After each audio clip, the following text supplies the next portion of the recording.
Sejam bem-vindos ao canal Golf Oscar Romeo e hoje vou continuar com a série sobre o Microsoft Flight Simulator 2020.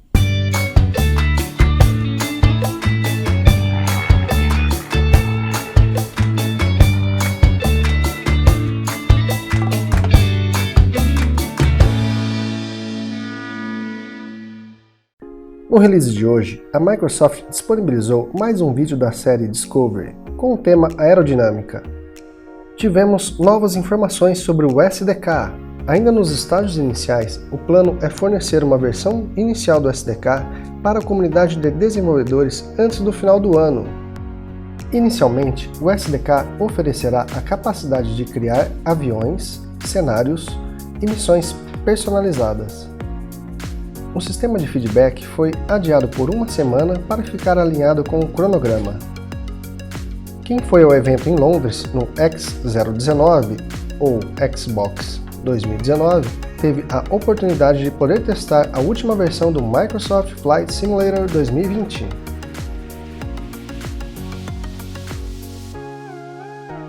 Na próxima página podemos ver o vídeo da série Discovery e o roadmap do projeto atualizado com as datas de dezembro e a previsão de atividades para janeiro de 2020.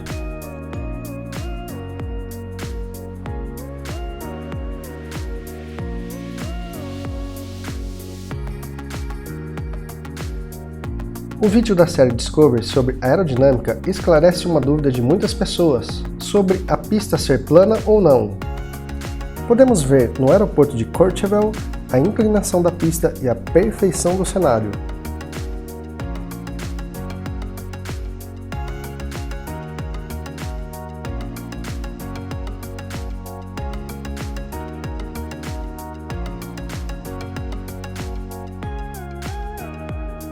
Vamos visualizar agora o vídeo da série Discovery com o tema aerodinâmica.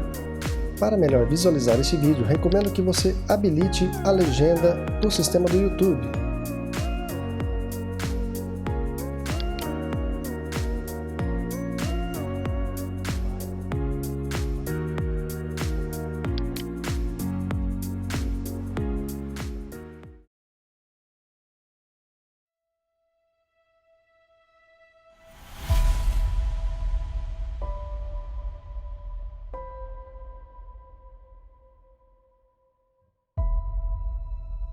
Hi, I'm Sebastian Bloch, CEO of Acerbo Studio, and today we're going to talk about aerodynamics.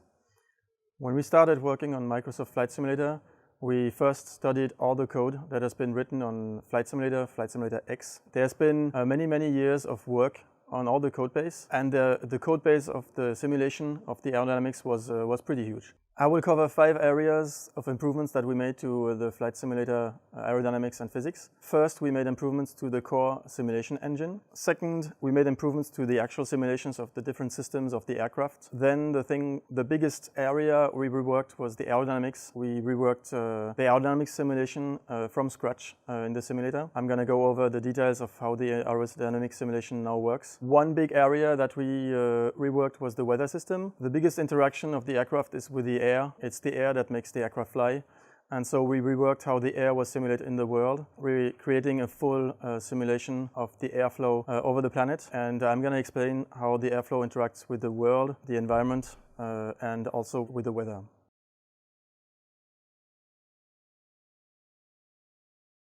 The first big improvement we made to the core of the simulation is a better collision model with the environment. So the system now supports sloped surfaces, which means that aircraft can land on sloped runways, but also on any slope in the world. Aircraft can now land on a sloped field. For example, if you want to simulate an engine failure, you can make a cross-country landing on any surface, including sloped surfaces like fields on mountain slopes. It's going to work anywhere. To make sloped surfaces work, we had to rewrite the friction model of the aircraft.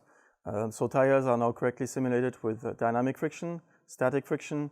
All the friction parameters have been improved, and so like the rubber now really behaves on all different surfaces like tarmac, cement, grass, earth, exactly like it should. And also on slopes, if the tires start to skid, they're gonna skid exactly like they should with realistically simulated dynamic and static friction. So we also improved the way the bumps on the ground are handled. They are now realistically simulated, and the way the brakes are simulated. So this allows for planes to come to a full stop even on slopes, and that's when they transition from dynamic friction to static friction. And planes can really come to a complete halt exactly as they should on slopes. So when you do a landing on a sloped runway, you can now roll and you can stop on the slope, turn around and take off again. We also rewrote the integration system of the simulation. So the integrator is what makes the simulation go forward. It calculates all the states of the system. So one thing we changed is now that the simulation is running at a much higher frame rate, but the frame rate is adaptive, so it adapts to the frame rate of your actual TV or monitor. This means that the simulation is much more smooth. Whatever the frame rate of your display, even if you have slower frame rates, frames are exactly going to match the display. And also the simulation is always going to run at a higher frame rate. So even if your frame rate goes down, the simulation stays at a high frame rate and you don't lose anything of the realism. Planes always behave as they should, whatever the frame rate. Another big change we made to the integrator is the way the integration now works. It's much more realistic, and it has removed one artifact that was present in previous versions of Flight Simulator, which is that planes felt like if they were on rails. It's because the old integrator was resisting change, and it was forcing planes to always move more or less in a straight line. So the integration is now super realistic. It's exactly moving the aircraft as they should in the world. Spins are much more realistic now, and planes don't feel on rails anymore. So we changed that and removed the effect of planes being on rails. We also reworked the inertia matrices. They are now more realistic, which means that the mass distribution of aircraft feels more real, and planes, when they rotate, when they yaw, when they pitch, when they roll, they feel much more realistic now as they travel through air.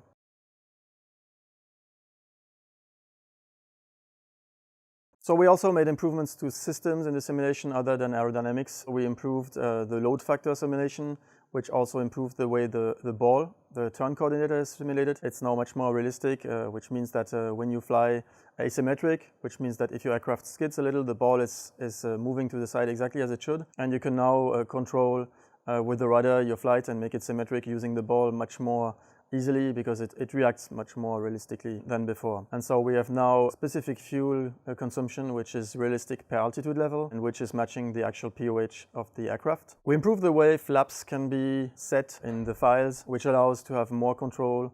We finally reworked the way gears and external parts like external tanks are simulated. Instead of just hard coding the moment they apply on the aircraft, they are actually physical elements in the airflow which are attached to the airframe outside of the aircraft, and they now are realistically simulated aerodynamically just like the aircraft and apply their own forces and moment exactly where they should, how they should. We also improved the icing system. So icing is now simulated realistically depending on the actual humidity of the air around the aircraft, and because the weather system is now accurate and simulated volumetrically. If you fly through clouds, you're going to get a different icing than if you fly through dry air. And so this is now simulated in 3D volumetrically. Also, what we did is the legacy simulation code from Flight Simulator X is still available. So you can switch to the legacy simulation if you don't like the new simulation. We don't want to force anyone to move to the new simulation.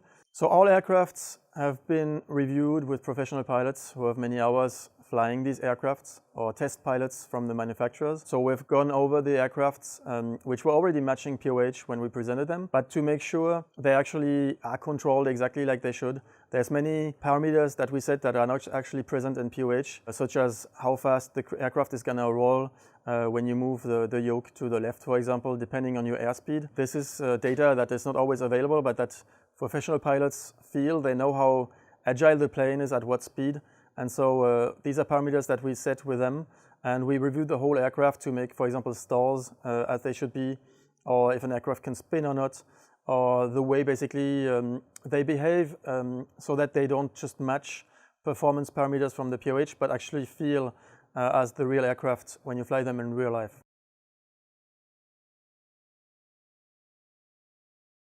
So the big change we made to the system is the aerodynamic simulation has been reworked. How we simulate now is much more advanced. So we subdivide the aircraft into thousands of surfaces which are mapped over the airframe.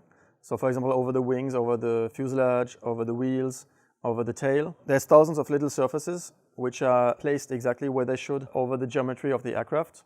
Each surface goes look at the weather, so it has its own wind direction. It's going to have its own air pressure, its own humidity. This means that the right wing, for example, can fly through a cloud where the left wing doesn't, and you can have different wind, turbulence, and humidity on the right wing. Each of these surfaces has a realistic airflow simulation. Each surface is going to have its own wind direction, its own air pressure, and it's going to do a full three-dimensional calculation to compute what is the force and moment that should result from the airflow flying over the surface.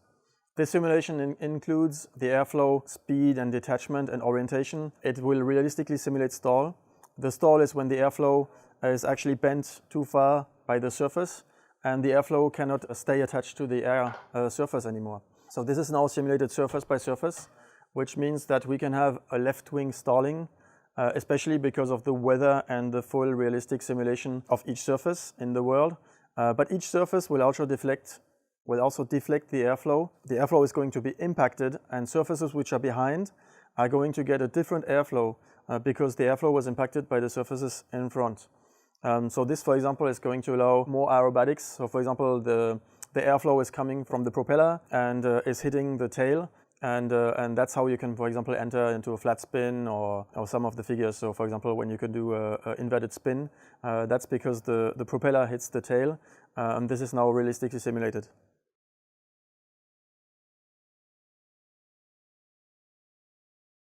The big improvement we made to the simulation is the simulation of the air mass. We now simulate the air mass globally over the entire planet and realistically. Every area of the world has its own simulation of air, and we know where the air is flowing everywhere on the planet, and this then feeds into the aerodynamic system of the surfaces of the aircraft. So this means that, for example, we will have volumetric clouds, which you can see in the world, which are going to match the airflow. For example, on TCUs, on towering cumulus clouds, usually it's a kind of cloud which exists because there's a lot of updraft of air. But when they get really big, there's an updraft on the side, and in the middle it actually goes down. That's basically why they're so dangerous, and you should never in a small aircraft get close to a TCU. In a big aircraft, you're going to get a lot of turbulence. And so this is now simulated. The airflow in the world is going to match the clouds, and it's going to fly. The air is going to move up and down inside of the clouds. So you will see a video which is going to show this airflow. So in order to visualize the airflow, we released thousands of particles in the world and displayed the trajectory of the particles.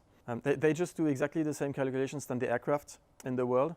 So each particle samples the world atmosphere, exactly like each surface on the aircraft. So you can see on clouds that the air is moving up and down. You can see the turbulences, which is when the airflow of the particles changes color and the particles move more randomly. So these are like wind shear or turbulences. Some of the air may go up because it's in the middle of the cloud, some may go down, and at the edges you get shear. So this is all now naturally simulated, and we have all the updrafts and downdrafts in the world which match actually the weather.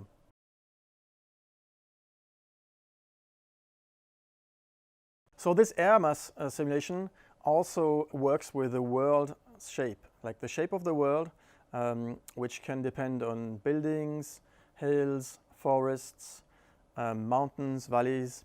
So all these different shapes worldwide are going to influence the airflow in the world. So for example, the air flows over a stadium or a hill.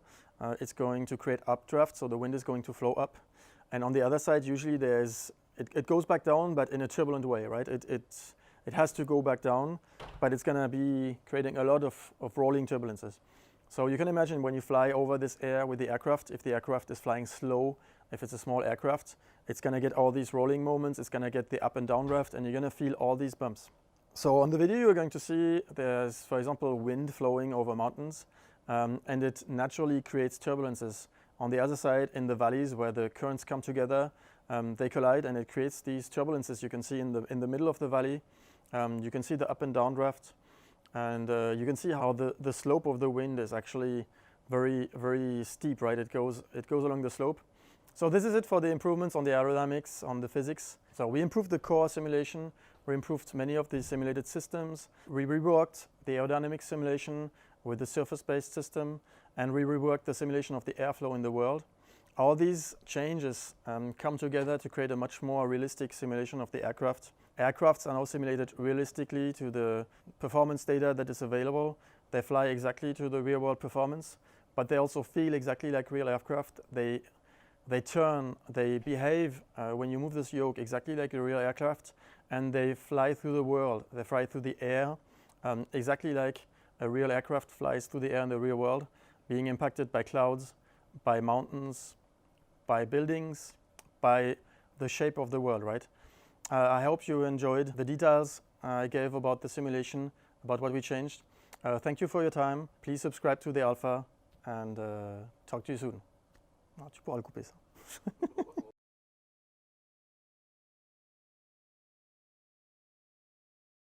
Se você gostou deste conteúdo apresentado, peço sua colaboração, realizando o compartilhamento deste conteúdo em suas redes sociais e também peço a sua inscrição no canal. Ah, não esqueça de ativar o sininho para receber as novidades do canal e também deixar o seu like para que o vídeo fique em evidência.